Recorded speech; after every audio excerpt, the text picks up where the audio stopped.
What's going on, everybody? Sorry for the little delay there. What's up to Ken Jones in the chat? Say what's up when you get on in here. Pop in your questions and thoughts. Looks like Sheets had to go last minute. And we're going to get into it right now. I'm going to tell you guys where I'm at. You guys can fire in questions. I'll get to them in a minute. But I understand that there's chalk and that it's not right to play chalk on large slates, et cetera, et cetera, et cetera. I think there's ways of getting around it. And what I am going to do is be playing, like I'm going to have Dodgers in almost all of my lineups. I don't care because I think you can get, you're also getting some sort of conflict of ownership reports like Goldies, which I would trust the most. I think he'll update them soon. We've got Peralta, Rojas, Hayward, all low owned. I'll probably play Peralta and Hayward together to get some, larger spend. I know that's probably going to be how people do it, or if they do it at all on those guys. But I still am a big fan of playing the Dodgers tonight. I like the spot a little too much. So I have the Dodgers, Braves, then Arizona and Pittsburgh as my favorites. Those are the stack-wise where I like it. I think Arizona is a really good team to take a shot on tonight. Very minimal weather stuff, but Washington is so freaking weird. It always scares me a little bit.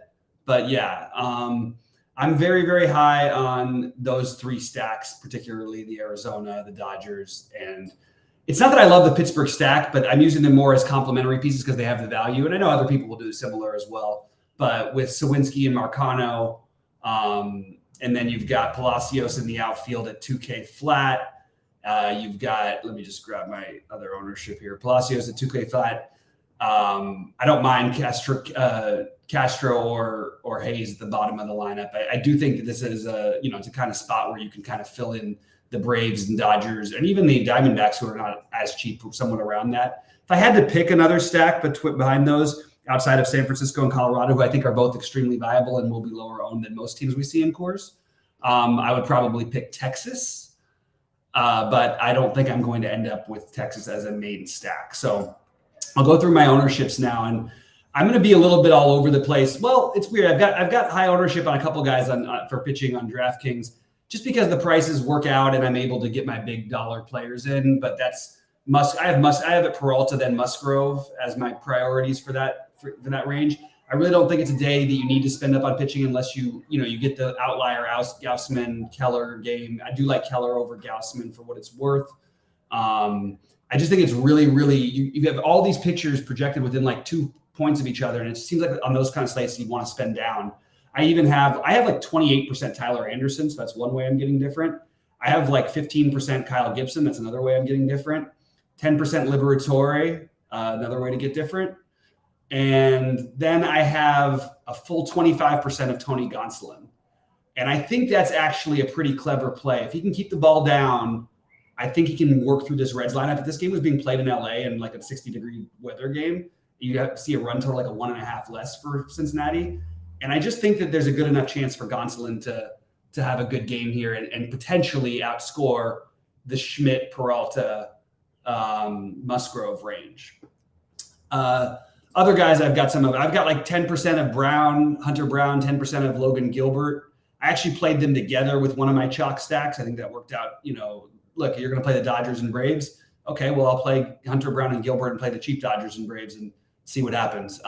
So I kind of thought that was an interesting way to go to try and get off chalk completely from pitching, but then not so much with the bats. And those guys have the same ceiling that all these other top aces do today. So no problem with that.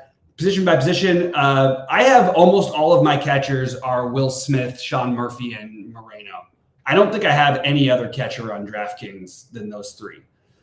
I'm not playing as many lineups as usual, but still good amount. I have first base. It's going to be Freddie Freeman, Christian Walker, and Matt Olson. It's pretty much my pool. I'm not really deviating too much. I do like Rowdy Tellez. I have him more on FanDuel. But those are my main guys. And those three, I think that, and even on FanDuel, I'm playing a little bit of Diaz and Murphy at catcher. I don't mind if you wanted to play, Diaz obviously is a very reasonable catching option. I didn't mention him, but I'm just not using him on DK very much because I'm not stacking Colorado fully. Second base, Mookie Betts, Ketel Marte, Ozzie Albies. Does that seem familiar with what my stacks are? That's what I've got. Third base, Max Muncy. I do have some Josh Donaldson just because of the price. Austin Riley and Patrick Wisdom, I don't mind as a one-off or part of a mini Cub stack. I do have a mini Cub stack in a couple lineups. Shortstop is going to be, look, we have the 2 minimum cost guys. I'm gonna eat some of it. I'm actually like splitting them up a little bit. Obviously, De La Cruz I think is the better play, but I have some mini Pirates to go with Marcano, so I'm using Marcano in my Pirates, secondary stacks, whether it's a 2 or 3 man. So I have De La Cruz and Marcano at each about 40%. My other shortstops are Anthony Volpe and Orlando Arcia in stacks. I have 48% Acuna, 30% of Hayward and Peralta, 30% of Ozuna and Rosario, 20% of Carroll, Pavin Smith. I do have a little bit of Giants one-off stuff because the pricing, 10% Haniger, 10% McCutchen, 20% Sawinski, 10% Palacios, 30% Ozuna. I mentioned that Ozuna one already.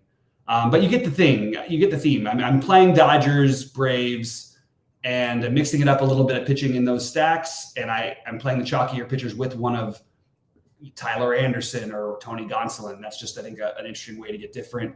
I do have some Clark Schmidt as well, but I'm a little lower on him than I am the other two 7,700, 7,800 guys. Do I like Baltimore money line plus? Don PLA says, do I like Baltimore money line plus 112? It's fine. There's nothing stands out about it. I didn't bet it. I wouldn't bet it, but it's fine. I have no issue with or against it. It's not anything that interesting to me.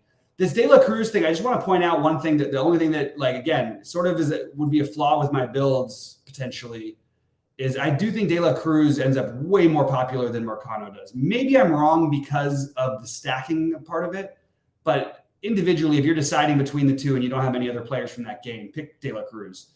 But he's going to be really popular, and Marcano is as well. Anything else at shortstop is going to be way off the board, but I actually don't really like the position that much today. So just throwing that out there.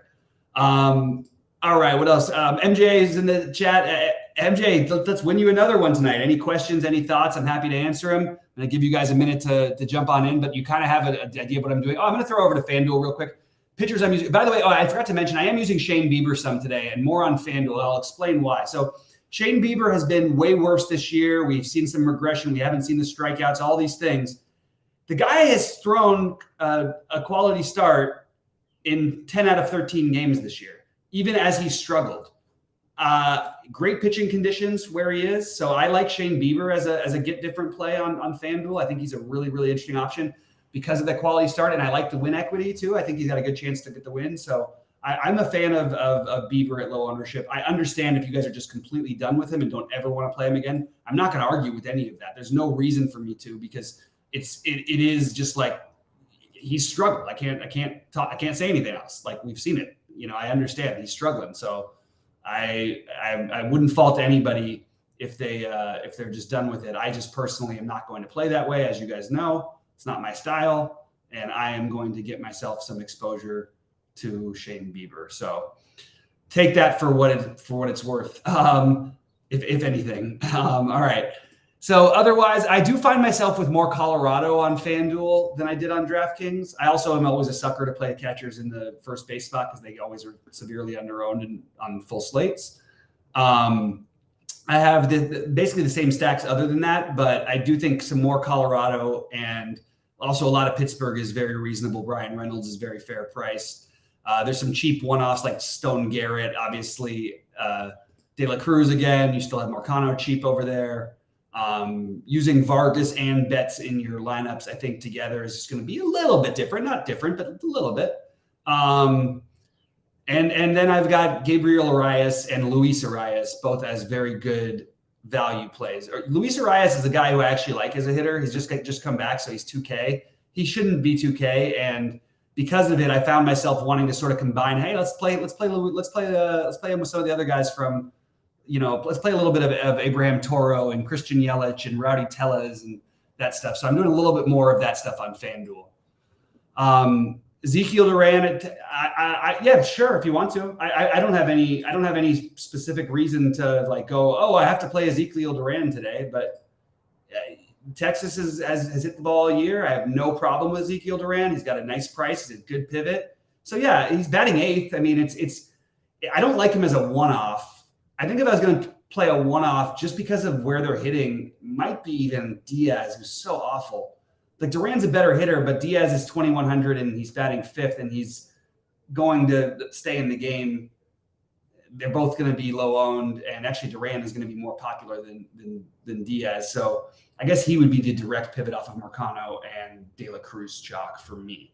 But yeah, Ezekiel Duran is part of stacks. Absolutely play Ezekiel Duran as part of stacks. I'm not finding him as a one-off as much. I do like Volpe as a little bit as a one-off at 3,900, batting 5th today.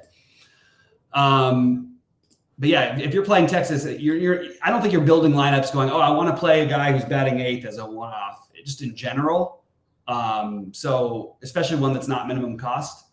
So I don't know that I would be able to get to that particular play myself unless I was stacking, or at least mini stacking. If you're doing a 3-man, I think that's viable enough. He's a good enough hitter. But I would probably like to have someone in the 6 or the 1 hole, just so you can have some sort of correlation for a double that scores a run that, you get the extra 2 points, or maybe the flip side of it, you get 4 points because you have your guy on base. So I kind of like the idea of a little correlation there, but I don't think I'm going to make it a priority or anything like that. So, okay, what else have we got today? I did post my, oh wait, hold on. You know what? I forgot to post it into our chat. So I'm going to go ahead and do it really quickly. My bets of the day. I've been betting mostly over unders lately with pretty good success this season. Just getting past the, I had to get past the break-even point, and now I'm sort of cruising into the profitable guy. So I definitely like getting some of that. All right, let's just see. I posted that one, and I'm giving you guys a few more minutes for any other comments to fire on in. Let's see what else we got.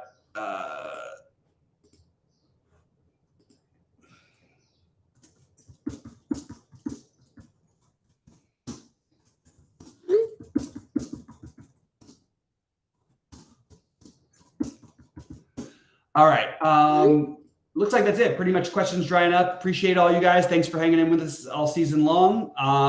And we'll keep it going. We've got some NBA to go through tomorrow for an exciting finals game 3. And we'll be talking about, another nice baseball slate. It's a good Wednesday night baseball slate, which is kind of weird for NBA finals game. I'm a little surprised baseball didn't make all the games in the morning. I thought that's what they were going to do. A couple lefties from San Francisco. Catcher, first baseman, Wade. So what? Yeah, Wade and Sobel, and yeah, they're fine. Sable are totally fine. They're playing for the Giants, and they're in Colorado. So yeah, that's not really like there's nothing to really think about there. I think both those guys are fine. I don't like, in general, the problem with playing the Giants stacks is just you're going to lose half the lineup. Basically, it's going to be 4 or 5 guys that are going to be different by the end of the game. Usually, the fact that the Giants haven't released their lineup yet is probably a good sign to play them, because I think that will keep ownership even lower than where it would have been. So if you're gonna pick something over there, I do think the Giants, which we're already not getting as much ownership as we're used to seeing a visiting team at Coors, I think that would be an interesting team to consider stacking if you weren't already, just because the ownership is looking pretty low. But yeah, of course, I like Sable and I like Wade. I'd like to see a lineup before I decided, but then again, so would everybody else. So can't have everything. Anyway, appreciate you guys very much. Please click the like before you get out of here. We really appreciate it. It allows us to keep doing these videos for free. And we appreciate all your guys' feedback and thoughts. And we'll be in premium Discord all night for all site members. I did post all my I'm posting all my updated builds right now, giving you guys another minute here. Let me just see.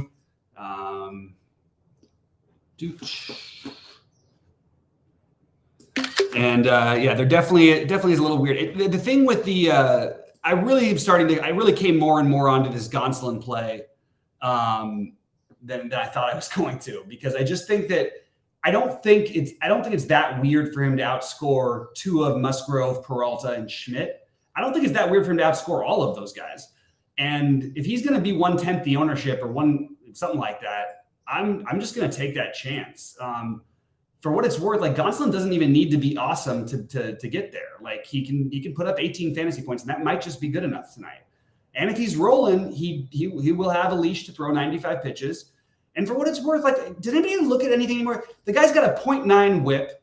He's 3-1. His last, what is he, like 20-1 in his last 22 decisions with an ERA below 2.3.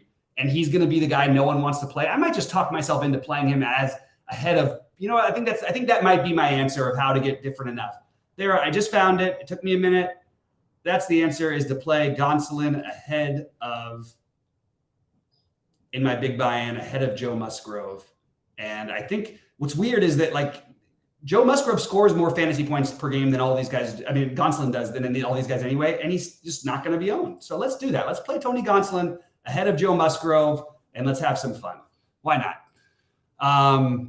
I appreciate all you guys, and I hope you have a great night. Good luck to everybody, and we'll see you guys hopefully at the top of the leaderboards and certainly in